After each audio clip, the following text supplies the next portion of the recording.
Hey guys, what's up? Welcome back to the channel. This is Corey here with you.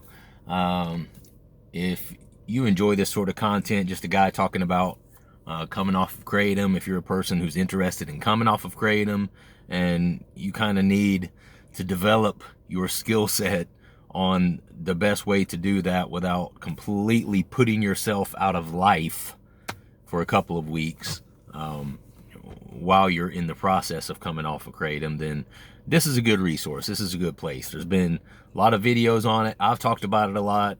People have talked about it in my comments a lot, in the discussions. Subsequently after the videos and the comments, people discuss it and things that you can do to kind of help yourself through it. Anyway, if you're happening upon my video for that sort of reason, hit that subscribe button. It's a free service. I don't charge anything. All I ask is just hit the subscribe button. Do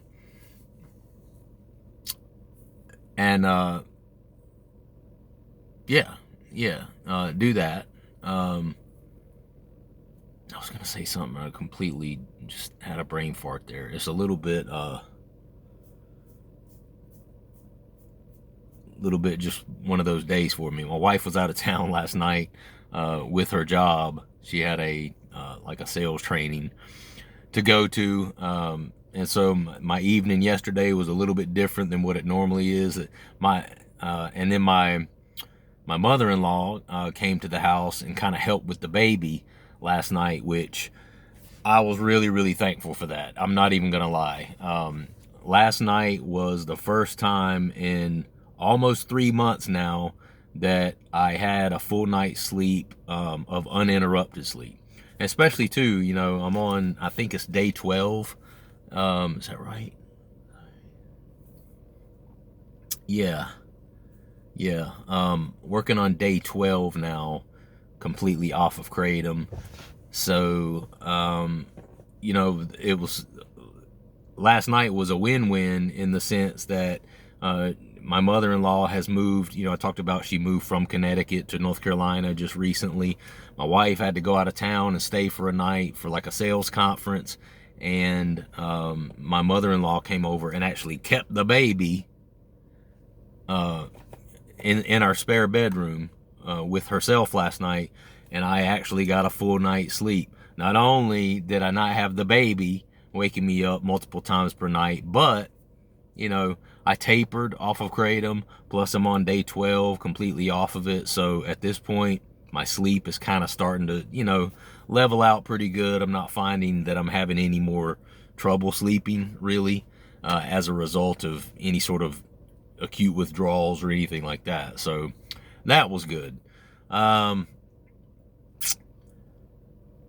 I'm just going to kind of talk today because there's a lot of things that are kind of on my mind. I spend a lot of time kind of addressing comments on here and motivating people and stuff like that. And,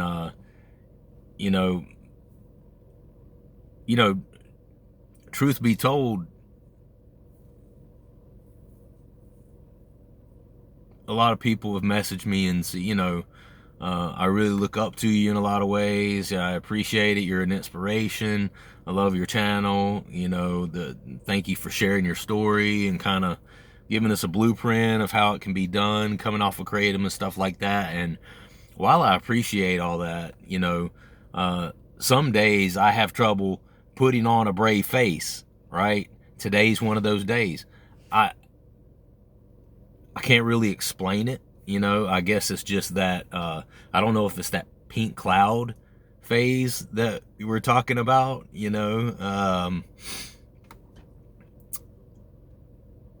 because I think when you first come off of something that has sort of a opiate type effect to it, I think at first it's like, oh, I'm all excited because I made this change. Wow. Whew. No more physical withdrawals. I did it. Yes, I did it. And you're all kind of patting yourself on the back. Now you're ready to just go tackle the world. At least that's kind of how it tends to be for me when I've been using something like that, for several years at a time, and you kind of feel trapped by it. You kind of feel jailed and imprisoned by something like KRATOM. And then when you finally come off of it and you finally just break free of those chains, and then on top of that, you're not really experiencing any more physical withdrawals and things like that. At first you're just like, yes, yes, because it's kind of something new, like freedom, that sort of thing. But then the reality sets in. And like by example, I think this is a dopamine thing. I don't know.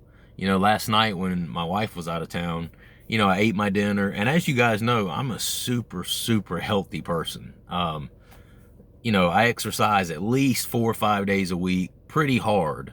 I jog a lot. I do some weightlifting. I do some kickboxing, all these different things, which that's good. And I eat super healthy too. During the day, I snack throughout the day on nothing but fruits or vegetables, like cheese, nuts, like pecans, walnuts. I'll do like half of an avocado, just raw, straight out of the shell. This morning I drank about 8 ounces of V8 tomato juice. I mean, I sit there and I pound water all day, so I'm absolutely, I would say, in the top 10% when you talk about, healthy people and a healthy lifestyle. But last night, for whatever reason, my wife wasn't there. The baby wasn't in the room with me.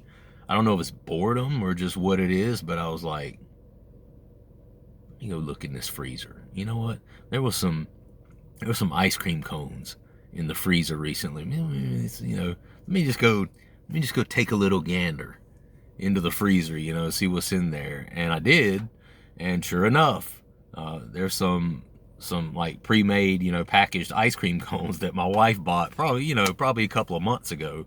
But there were still a couple like pushed back into the back, and I'm a person that 9 times out of 10, if not 9.5 times out of 10, I pass up stuff like that. I'm like, nah, I'm good. In fact, when my mother-in-law came over yesterday afternoon to help with my son, first thing she said when she walked in is, I brought some donuts. Because she had like a 6-pack of donuts that she had eaten a couple out of, and then she was bringing the rest to us.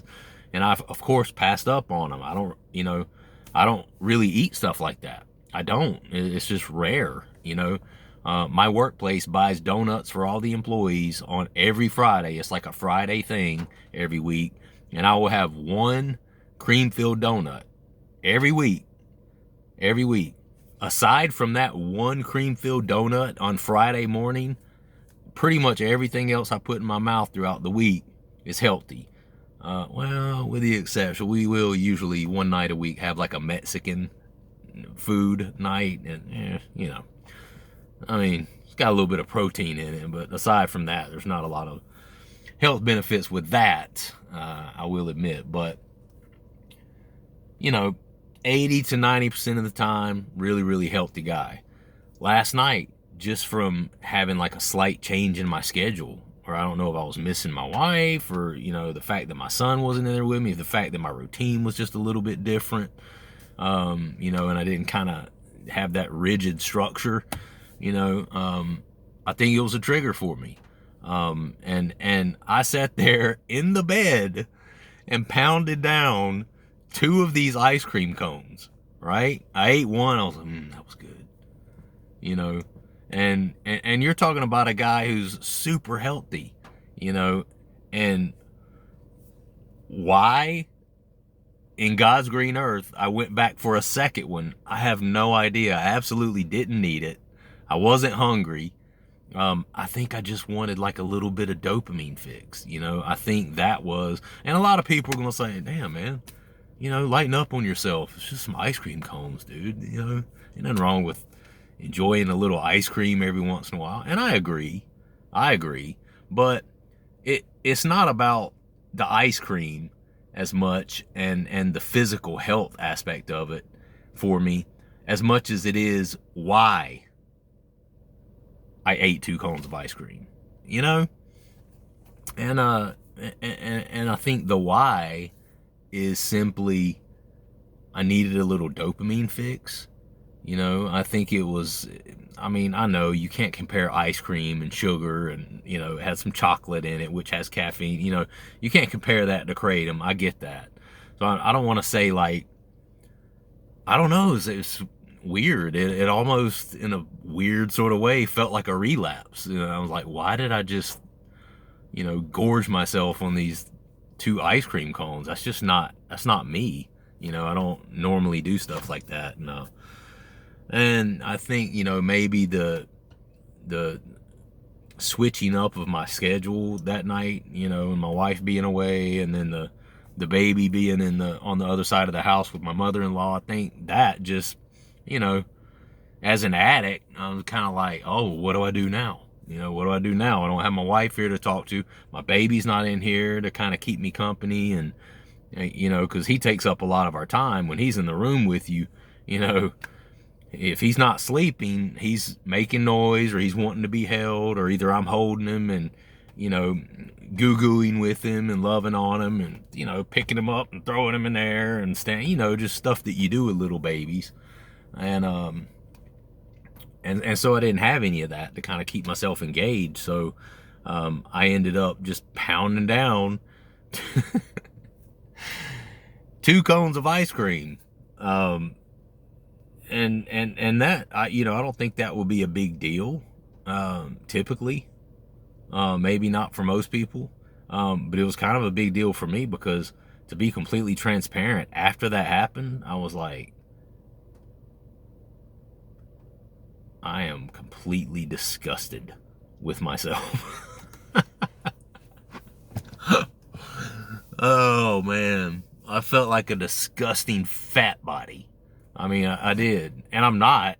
Obviously, I'm, you know, for a 47-year-old guy, I'm probably in the top 10% as healthy as you can get for someone my age. You know, I'm 6'1", maybe 190 pounds. You know, if you look on the body mass index charts of medical charts, I'm right there, like right there in the middle, like about right where I should be. You know, a 47-year-old guy, I'm not supposed to be, you know, 4% body fat ripped like a, you know, 22-year-old man. You know, I'm almost 50. But as far as 47-year-old guys go, like, you know, I'm probably in the top 10%. I ain't gonna lie to you. You know, I work with a bunch of people who are, you know, 20, 25, 26, 27, 30 years old, and I look better than 95% of them in terms of how my body is built and being in shape and fit and stuff like that. So I think I'm doing pretty well with that. And maybe that's why when I ate the 2 ice cream cones, I kind of felt disgusting, because I don't typically eat stuff like that, but in a way it almost felt like a relapse for me a little bit, because that's not something typically that I do. Normally I wouldn't really have been tempted to do something like that, but after I did it, I just kind of felt like, oh, you know, kind of wishing that I hadn't done it, and kind of regretted having done it, and like, here I am, you know, about to lay it down, and then you know, just wolf down 2 big fat ice cream cones, and then what? I'm just gonna lay right down in bed and watch TV? I mean, it's, you know, it's just not really my style. And then furthermore, that kind of carried over into today, you know. And again, when I woke up, you know, my schedule was a little different. My wife wasn't there. My son, you know, still on the other side of the house with my mother-in-law. So my, you know, schedule and my views and my interactions and everything around the house were a lot different this morning than what they normally are.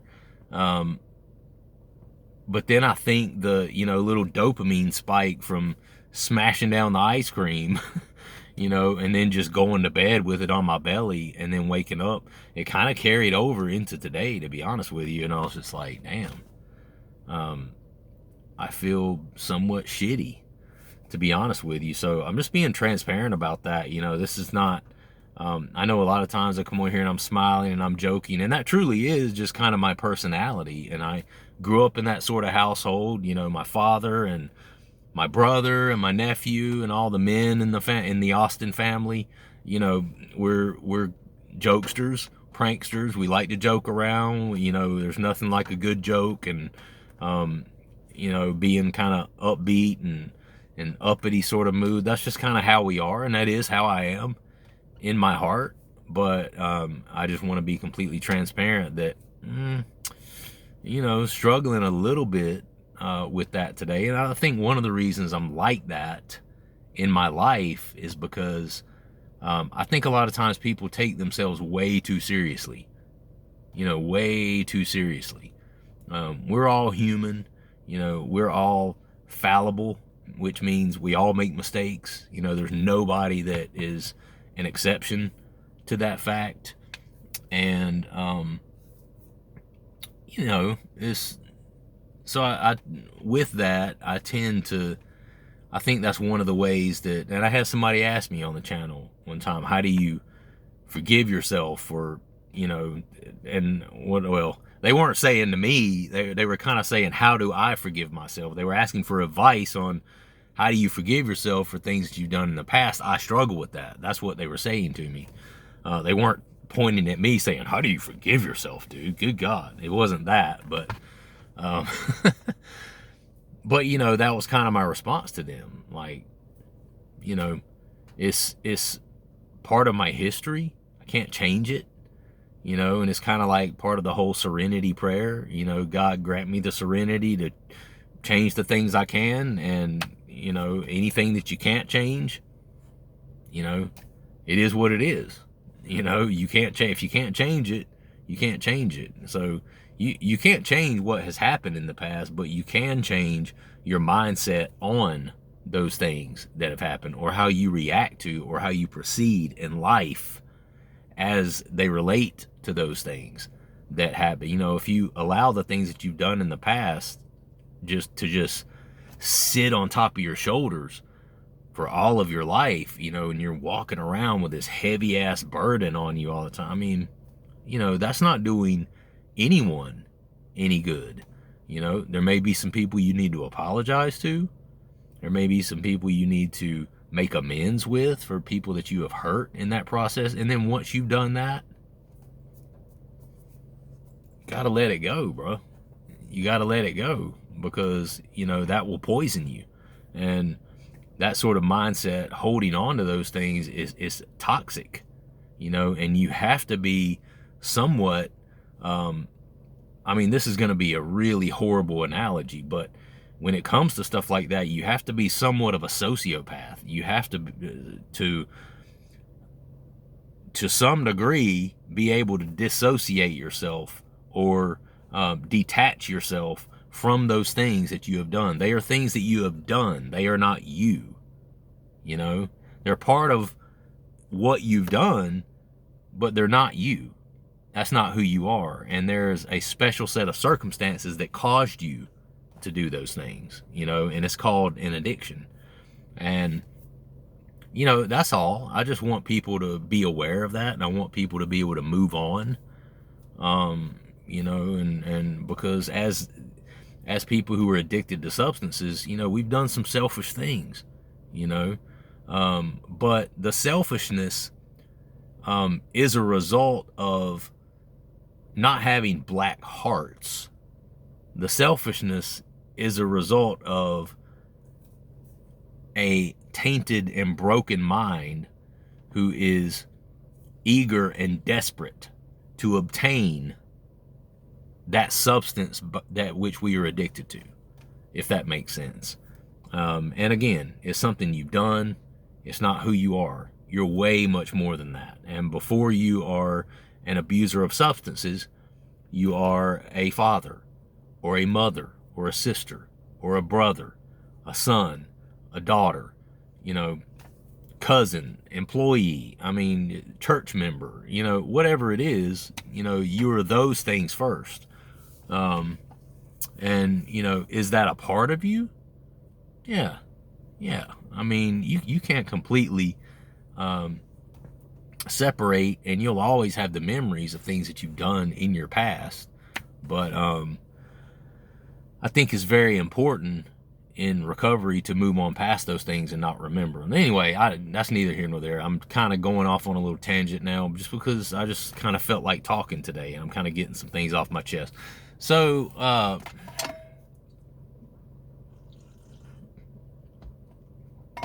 ate the ice cream last night, like a little fat boy, and then I go to work today, and you know, it's not that it was going bad necessarily. It's just I had a few moments where I was like, I wonder if because I've been tapering, you know, and because I've been on that lower amount and then completely off of kratom for, you know, close to a month now, because I tapered for a good probably 2.5, 3 weeks, and now I've got almost 2 weeks completely off.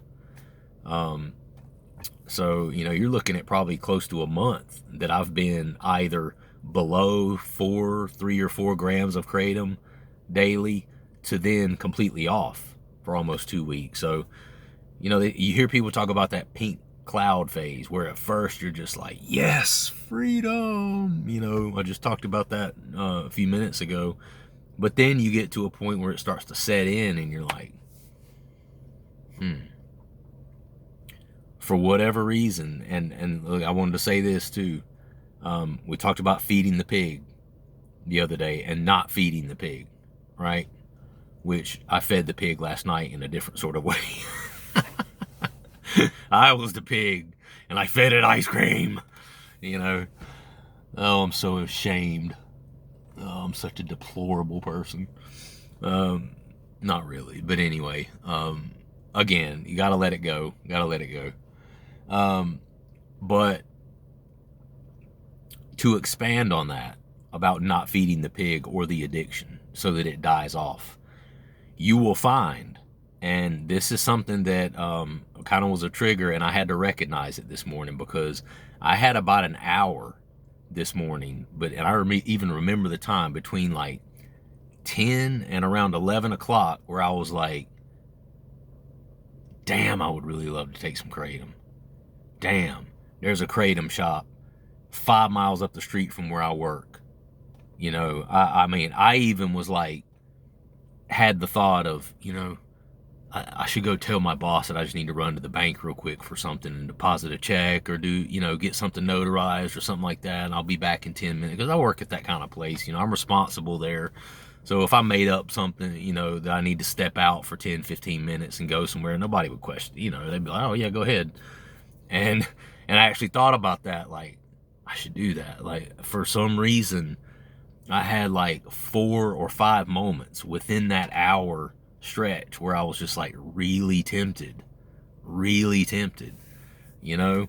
And it's so ironic because in days leading up to this, I hadn't had a lot of those moments, you know. I mean, it's almost in some ways scary how easy it's been, you know. I've been like, I almost kind of came through like Superman, like, yeah, I'm through it, you know, no more, you know, which I knew, and I'm, you know, intelligent enough to know that it's not going to feel like that every day. And I knew it, but then when it hits, you're kind of like, damn, that's disappointing, you know. That's disappointing. It is true that even if you don't feed the pig, and you have to think about this. I talked about if you continuously don't feed the pig, eventually the pig or the addiction is going to die off. And it's not going to be in your ear all the time. You know, give me more. But there is a point, and I don't know if this just kind of associates with the pink cloud phase or how that correlates, but there is a point where if you don't feed it for a little while, he will start to really get after you, right? And it's kind of like he senses that he's starving. He senses that you're trying to completely get rid of him. I mean, some people call it the devil, you know, some people will call it Satan, you know, and you got to think about it. If you've denied your flesh, you know, and people, it's so funny because it's really semantics in a lot of ways. If you're not a Christian, you can call it the pig, or you can call it, evil, or whatever you want to call it. But the message is absolutely the same, because from a Christian perspective, if you start living your life right and you say, "Get behind me, Satan," and you stop doing things that Satan is pleased with, it gets to a point where he will start barking at you constantly. When he's got you by the balls, when you're doing things every day, all the time, that are against God and for Satan, and are bad for you, when you're doing things like that all the time, the devil, he kind of leaves you alone. He's like, oh, he's already fucking up. He's way down in the pit. He's way down in the weeds. He don't even pay any attention to you, because you're already fucking yourself up. You're already believing the lies in life. So he don't need to mess with you, right? He don't need to give you a nudge to go do that extra dose of kratom or some other opiate. He doesn't need to give you a nudge to go lie to one of your family members about what you're doing or what you're taking. He doesn't need to give you a nudge to do anything. You're fucking it up just fine all by yourself, right?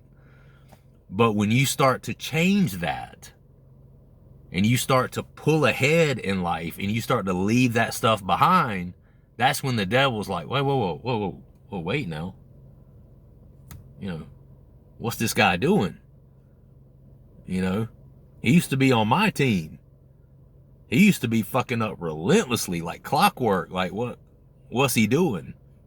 That's when he starts to chirp in your ear. That's when he starts to bring up these things that you used to do. He wants to keep you back there, where you used to be.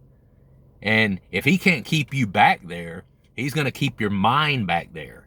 He's going to remind you, oh, you remember how you fucked up? That person does. There's no way that person still loves you.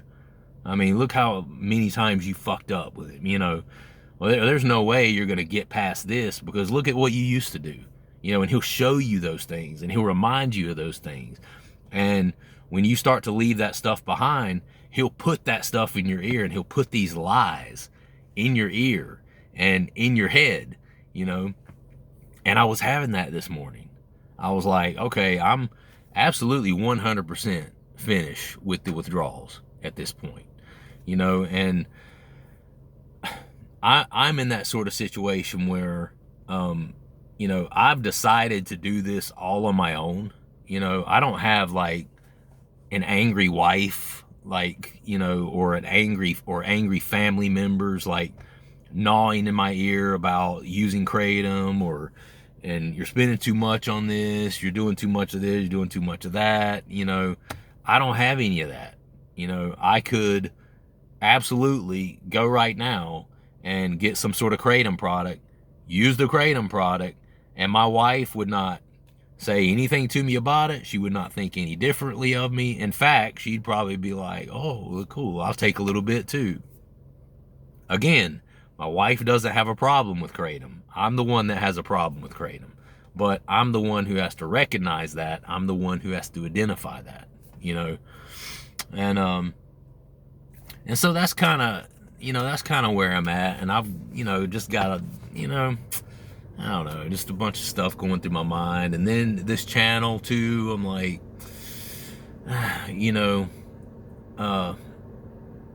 I've got a lot of comments, and you guys have really kept me going on it as well. But there's a lot of other things in my life, especially now that I'm off kratom. I'm feeling in a lot of ways empowered in certain areas of my life, and I kind of wanting to go and do this, or maybe make some investments in my life. I've got a good job. I make, a decent salary. My wife has a good job. She makes a good salary. We're doing well. But I want to do more, I want to do more. And now that I'm off of kratom, and again, I've talked about this. I'm obviously not in the clear. This is a moment to moment, day-to-day sort of thing. And obviously I got through the moment. I haven't used any Kratom, although I did have another dream last night about using Kratom. That's another way that you know. I just want to say that real quick. That's another way that you know that that pig is starting to die off. And when he starts to die and he starts to get he's really hungry, right? I haven't fed him in over 12 days.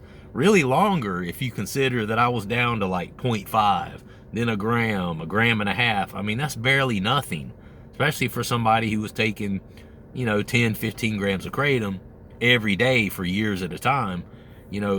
The pig is starting to get really hungry and really desperate at this point, right? So he's visiting me in my dreams. He's visiting me when I'm, sitting at work and 5 seconds go by where I don't have something to do, or I'm not engaged in something or having to think through something. He's, just in my ear. I knew it was going to happen. It is one day at a time. And listen, this is why it's one moment at a time. The slogan for like NAAA is one day at a time. I disagree with that. I think it's one moment at a time, 1 second at a time, 1 hour at a time, then 1 day at a time, then 1 week at a time, then 1 month at a time, then 2 months, so forth and so on. I think it has to be broken down to even further than 1 day at a time, and my whole thing was, this sucks. It's a sucky feeling, but I know today I'm not going to use, and with the channel, I don't know, over 300 something subscribers, and obviously a lot of people are listening and stuff like that, but it does take up a lot of my time, and I'm not sure if it's really in the cards for me to I mean, I don't, I'm not necessarily trying to become like this big YouTube influencer about Kratom or campaigning against Kratom and stuff. It's just not who I am, because I don't want to go and tell people don't use Kratom, because everybody's situation with Kratom is different, and their relationship with Kratom is for them to know and for them to understand. And you already know I'm not one of those people that's going to sit up here on some high horse because I'm now off of it and try to talk everybody else into getting off of it. The way I've been on this channel is, if you want to come off of it and you've expressed that you don't like being on it and that it's causing you more problems than it is benefit, then I offer my advice, I offer my encouragement, this and that and the other. But I also have people pop on the channel and say, I'm still taking it, I don't necessarily want to stop, but I still appreciate what you do, and I should probably taper some too, because I know it can be a slippery slope for a lot of people, but I'm good where I'm at. When I get those people, I don't jump on and say, are you sure you're good where you're at? Are you sure you don't need to curtail your use of it? I think you should. And if you don't, then you're probably going to blah, blah, blah. No, it's just not me, bro. It's just not me. I'm not going to convince you to be where I'm at just because I think where I'm at is best for me. Where I'm at is best for me, not necessarily best for you. So, I don't know. What I'm saying is, I don't know how much longer I'll do this channel. I don't know if I'm going to continue doing this channel. It does take up a lot of my time. And I do like to try to comment to people and stuff like that. But then, I also had this thing too, where I was like, you don't have to comment to people all the time. You don't have to do that. Just continue to use the channel as your own accountability mirror, because you're not going to get on here and lie to people about whether you use Kratom or not. And then I actually thought after that, is this the devil's way of trying to get you to use Kratom again? Because if you don't do the channel anymore, then you don't have to be accountable to people, and then you can go use a little Kratom, get it, a little Kratom here and there, and then you don't have to go tell anybody, right? My wife doesn't care. My parents don't even, I'm a 47-year-old man. It's not something I talk to them about, so they don't even know that I use it. I mean, who's going to hold me accountable except me, and except you on this channel? I don't know. but I really don't have a lot of time. I'm a very busy person, and I don't know how much longer I'll continue doing this channel.